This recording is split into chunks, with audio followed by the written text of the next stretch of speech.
Cinderella. Once upon a time, in a far-off kingdom, there was a little girl named Cinderella. She lived with her stepmother and stepsisters, who treated her poorly and made her do all the chores.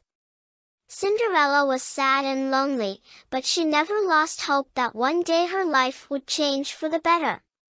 One day, the king of the kingdom announced that there would be a grand ball to find a bride for his son, the prince. Cinderella's stepmother and stepsisters were allowed to go to the ball, but they forbid Cinderella to go, telling her she was not good enough. Cinderella was heartbroken, but she decided not to give up. She went to her fairy godmother, a kind old woman who lived in the forest. The fairy godmother knew how much Cinderella wanted to go to the ball, so she decided to help her.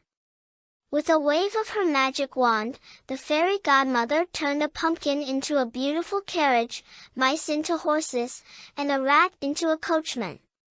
She then turned Cinderella's rags into a beautiful ball gown. The fairy godmother told Cinderella that the spell would last until midnight, after that everything would turn back to normal.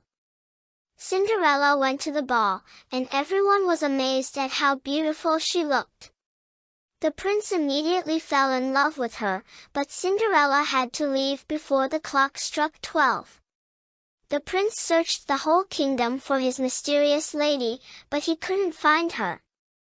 The next day, the prince decided to try the glass slipper on every girl in the kingdom, in the hope of finding his true love.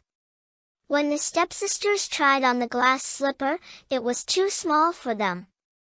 But when Cinderella tried it on, it fit perfectly. The prince knew she was the one he had been looking for, and they lived happily ever after. The end.